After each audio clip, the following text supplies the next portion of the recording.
What are we doing? We're studying this book, A Strange New World. The author is Carl Trueman. He's a professor, was at Westminster East. He's a doctorate. He will describe to you, his topic is basically the history of thought, the history primarily of theological thought. So how did the Trinity get talked about and then formulated in the primary creeds in the 300s into the 400s? And then on from there. And as the philosophers began to work, interestingly enough, outside of the church, and this is where we're focused, and I'll get to my timeline here in a minute.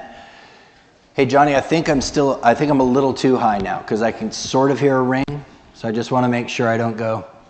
That better? Okay, I think that's good. So these philosophers started to work outside of the church. This was largely new. This was not unheard of, but this was largely new, and it was largely in the Enlightenment, the so-called Enlightenment, when man threw over God and said, oh, the 1600s, famously said, I think, therefore I am, because he was a mathematician that just kept subtracting all of these things, and the last thing he could say was, well, at least if I know that if I'm thinking something, at least I know I'm here. And that was where he ended up. So that pushed us forward. So in our philosophers that we've studied have been in this little section. We're here. Now, on our outline, imaginary. So this is another easy example. You think about somebody that's lived in the country all their lives, and they go walking in the forest. I shouldn't drink that water that doesn't have any flowingness to it. It's just sitting in a stagnant pond. Oh, I should probably look out for this. Versus a city dweller that goes into that same environment. Oh, this is great.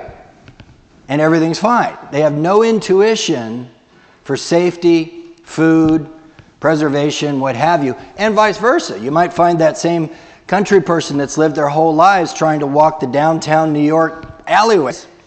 It's thought out. This is not thought out. Thought out. This is not thought out. Because what we're trying to understand is how you can have philosophers that are brilliant in a human standpoint. How can you have philosophers promulgating these thoughts and then have that become part of how we act, even though we've never read the philosophers? Even though we've never gone through their many books, their many theories of whatever, we've never gone through that stuff and we've said, oh, that sounds really smart, and I'm going to base my life on what he said. We've never done that. I don't think anybody's ever done that. But then it still creeps into us somehow. So we all go to church, and we have sermons every Sunday. When I first became a believer, I think I'd been in church maybe 3 or 4 times in my entire life. I had no intuitions about what a church was about. I had no intuitions about the Bible or the culture of a church. I didn't know what we were doing with the standing up and the sitting down. I didn't know what we were doing with singing from books. No idea. I didn't know who any of the characters in the Bible were. Brahman was just sharing this recently with somebody. I said, now, this guy John, he dies at the beginning of his own book. I didn't know that John the Baptist and John the Apostle were 2 different people. I had to ask. So these are things that we assume because we're part of a culture. We've been raised in it. But what we're trying to do is remember that we have an intuitive framework that we walk around with all the time. And a lot of times our intuitive framework has a lot of assumptions in it that we don't ever examine. Or they come crashing in on us and we absorb them and we go, oh yeah, that makes sense. And then we keep going, and then that becomes part of our intuitive framework. But we're like, where did that come from? And does it really fit the grid? Does it really fit the grid? So that's social imaginary. And we're going to examine how that happens. The other thing that I don't want us to forget is the root of the philosophers. Now remember, we said the philosophers are very late. They're all the way out here And these are men philosophers that start with no God and then promulgate theories about how we all exist. And that's new. It's post-enlightenment, or it's enlightenment and then forward. So let's go ahead and read real quick, page 91. Page 91. Adam, can I get you to kick us off today? Page 91, that first paragraph. And then I'm going to pick on you for 92 in the last paragraph. But start with 91. Story of the modern. Yes, story of the modern self. The story of the modern self we have traced so far has been the story of how a number of key thinkers have thought of the self over time. I chose them because I believe them to be the intellectual influences on our modern culture, and by their self-conscious reflections upon the nature of the self, they also allow us to see the implications of the changes that have taken place. But this all begs a rather obvious question. How have the thoughts and ideas of thinkers, whose books and even names may be unknown to the majority of people today, come to inform the intuitions of the men and women in the street? How have we moved from the arguments of a few elite thinkers to the instincts of the masses? That's the setup. Nope, stay standing. Page 92. Poor Adam.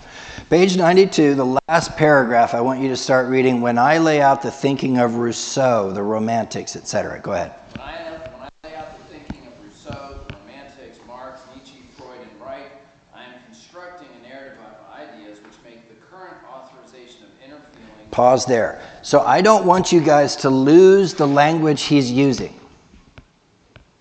Remember, he said, how did these philosophers become part of, basically, our social imaginary, our intuitions? Our intuitions. So look at the language he uses there. I'm constructing a narrative of ideas. A narrative of ideas. And we get those ideas in these pithy little statements. Follow your dreams, right? Your heart knows what's best. Follow your heart. I mean, all of these different things, and they become part of our conversation, or this narrative of our ideas. And if we don't examine each one and then fight back intentionally, we adopt them. And then the other thing that he uses here, this narrative ideas provide authorization for our inner feelings. They validate us. And remember, we talked about Marx, we talked about Nietzsche, we talked about Freud. How the Freudian philosophical viewpoint authorized sexual lust. We talked about Marx and how the Marxian viewpoint authorized envy and greed. And we talked about Nietzsche and how that authorized, that philosophical view, that thing that he built, authorized rebellion and made it okay. So that's exactly what he's saying here. We don't have to know the full layout of these philosophers. Remember, I set them up in columns, made them all neat and clean. We don't have to know that. All we have to know is that we've got these ideas that would authorize base sin in us and allow that to be okay. So go ahead. I am constructing a narrative of ideas which make the current authorization of inner feelings, and specifically the sexual and political dimensions of those feelings, political in a general sense. But these figures were not the only influential thinkers in their day and generation. In fact, in the case of Marx and Nietzsche, it is arguable that they were not particularly influential at all in their own day. Marx died in virtual penury, Nietzsche after a decade of insanity, and the latter's work attracted little serious interest in his own lifetime. The question of why these 19th century thinkers became so influential in the subsequent century is therefore an intriguing one.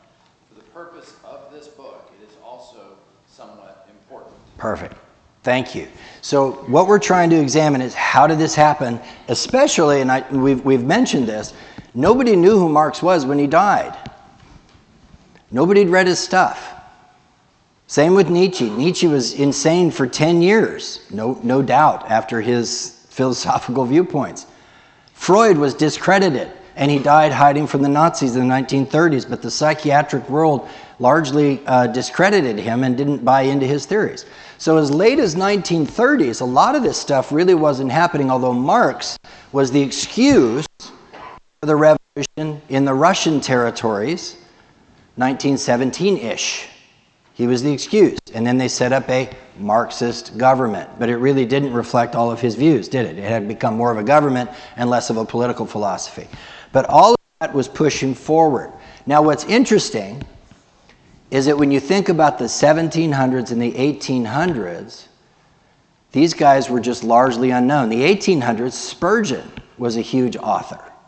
They would publish his sermons in the newspapers. C.S. Lewis was a huge author, well known. These guys were nobodies. So what Truman is trying to get at is, how did this shift? How did this shift? And unfortunately, well, we've got 15 minutes, so we're going to stick to that. We're going to stick to that. This is good. This is suspense for next week. Y'all will be dying to get in here. Study these philosophers. Yeah, I'm not seeing it in the faces. Okay. So anyway, that's what he's trying to get at. How did this happen? And that's what this chapter is about. Now we're going to talk about this in terms of major institutions. There's three major institutions that have always existed, basically, that have been broken down largely. One is the family. The other one is nation states. We'll talk about that. Probably won't get to it today. Third one is religion. Religion. So let's go ahead and start with a concept that he wants us to get. And we'll only get partway through. But we're under the heading on 93, from a fixed world to a plastic world. Now, I had trouble with this. He's a UK guy, United Kingdom guy. But when I think plastic, I think something hard. That's what I think of plastic. But what he's thinking about is the liquid plastic that you pour into a mold and then it gets hard. So in other words, you've got this gooey stuff that you can make into anything that you want it to be. And then it hardens up and you can use it whatever you want to do. It could be a car dash, it could be something in your airplane, it could be something in your home, anything at all. So that's the way he's referring to plastic in this context. So let's go ahead and get this forward, because what he's trying to do is help us understand that our understanding of the world has fundamentally changed. And he goes just before the Reformation to 1400. So Drew, could I pick on you? Page 93, the very first paragraph. It says, one important part of the context. One important part of the context of the changing understanding of the self is that of the correlative understanding of the world, which includes how we understand the self, that has also emerged over time. Indeed, the notion of the self with which we now intuitively operate in the West, that of something plastic that we believe we can shape in any way we wish, is arguably simply one example of a much broader view of the whole reality. That's perfect. Thank you. So what he's saying here is the way that we've come to see the world around us as just stuff for us to mine, manipulate, refine, and then pour into some mold so that we can use it the way that we want to use it, is now translating to ourselves. Because if you think about it, well, if we can take what looks to us as dirt, transform that into something useful like a microchip. Microchips are made basically of sand, silica. If we can do that and then run a computer or go to the moon based on dirt, why can't I say that I'm a woman? Why can't I fix this? I can manipulate anything else that's out there. We all live in the Southeast. Do you know why? We have air conditioning. The Southeast was not well populated prior to cheap, reliable, robust air conditioning. And then the world changed. Everybody started, this and that. Phoenix, Arizona, Scottsdale, all of that became this huge, wonderful spot. And the populations are exploding because of air conditioning, a technological feat.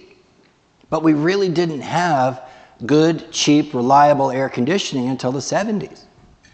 We had it for movie theaters or we had it for whatever, but we didn't have it where you just have it in your home and the whole house, just set the temperature. Woo, it's all lovely. So what he's saying is that our understanding of the world, that we can make it happen, has changed our understanding of ourselves, how we think about ourselves. And in some senses, this is not wrong. What do we teach our children, particularly in America? You can grow up and be whatever you want to be. And that's not untrue. And it has to do with the concept of liberty, but liberty in the context of God's liberty, which is, we'll examine that when we